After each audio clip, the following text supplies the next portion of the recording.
With this apparatus, you will be able to see what happens to electrons when they are acted on by electrical forces and magnetic forces that we can produce and measure.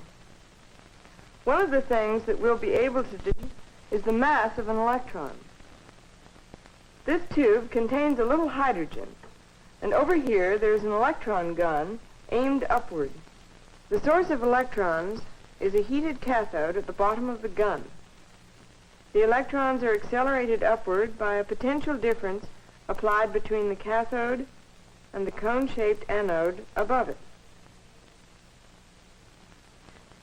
The accelerating potential we read on this meter. Now, once we have a moving stream of electrons, we have a second way of controlling their motion, namely by a magnetic field. We know that a charge moving across a magnetic field has a deflecting force on it. We use these coils to produce our magnetic field.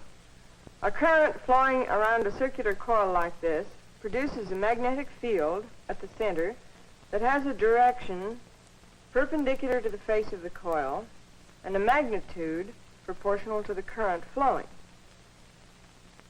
This apparatus has two coils arranged in such a way that there is a very uniform field between them, so that wherever an electron is found within the tube, the effect of the field will be the same. Coils arranged in this way, these are one coil radius apart, are known as Helmholtz coils. You can see that the electrons are going to be moving upward in this direction. The field is horizontal in this direction, or perpendicular to the motion of the electrons.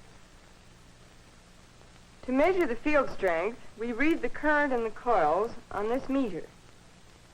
I've made a calibration curve showing the magnitude of the field for each value of the current.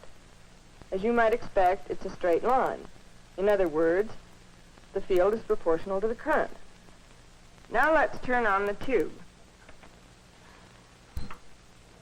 We'll start with no magnetic field, that is, with no current in the coils. As I turn up the gun voltage, which you can read on the top meter, we see the beam of moving electrons. It's visible, or at least visible in the dark, because the electrons make the gas in the tube glow along the path of the stream. Now notice that since we know the voltage applied to the gun, we know the kinetic energy of the electrons as they leave the gun.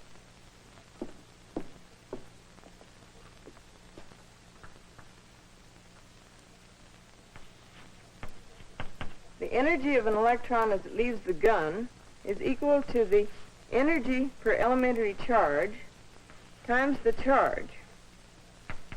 We have 100 volts on the electron gun, and each volt is worth this many joules per elementary charge. And now an electron has one elementary charge, so our Q is 1. And this is the energy of one electron as it leaves the gun. Now let's turn on the magnetic field, which will change the direction of the electrons, but of course won't change this kinetic energy. This time, watch the ammeter at the bottom. As we increase the field, we increase the deflecting force on the beam.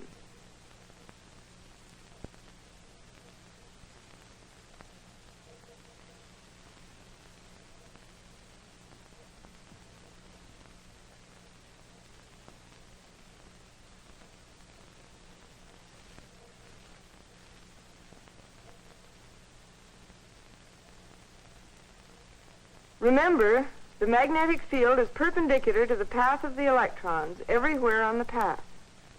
Thus, the magnetic force is the centripetal force acting on the electrons.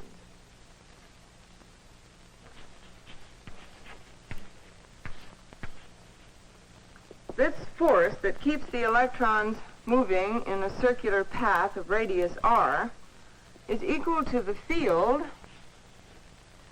times the charge times the velocity of the moving electrons. Since V occurs on both sides of this equation, we can write this more simply in terms of momentum.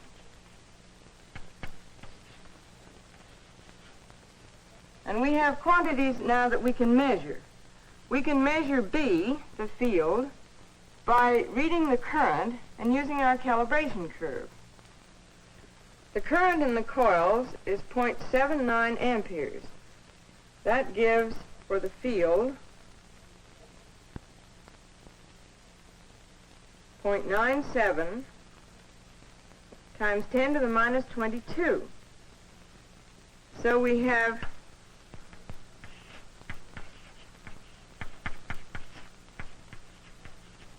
this for the field, and Q is still 1. And now we have to measure R. Now, of course, we can't put a ruler inside the tube and measure R directly, so we have to use some kind of trick. There are a number of ways we could do this, but what I've done is this. I've taken a picture of the circle formed by the electron beam. Then I've removed the tube, and I've taken another picture of a scale put in exactly the same plane occupied by the beam.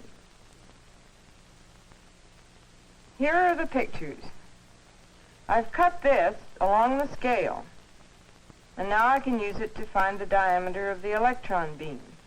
The diameter is 11 centimeters, and R is half of this, 5.5 centimeters, or 0.055 meters. So here we have the momentum of an electron traveling in the particular circle that we've been watching. Now it's clear that from these two equations we can determine both the mass and the velocity. And when we do this, for the particular values we have here, we get the mass of an electron is equal to 0.89 times 10 to the minus 30 kilograms. Incidentally, the velocity in this case is about 6 times 10 to the 6th meters per second. Now I have the results of some other measurements that we've made with different values of V and B.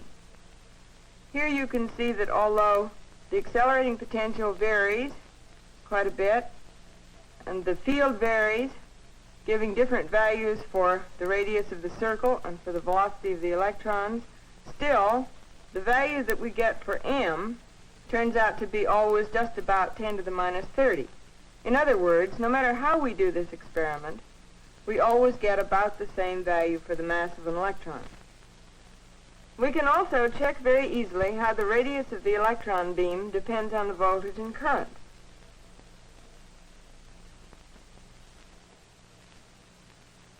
You can see that by increasing the voltage, and thus the energy of the electrons, we make the circle larger.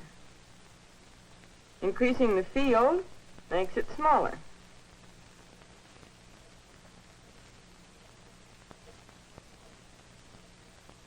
In fact, if you want to do a little algebra, you can find out from these two equations exactly how R should vary with V and B. Finally, let's do one more thing. So far, we've been shooting the electrons straight up, perpendicular to the field. What would happen if we were to shoot them at an angle so that there would be a component of their velocity parallel to the field as well as one perpendicular?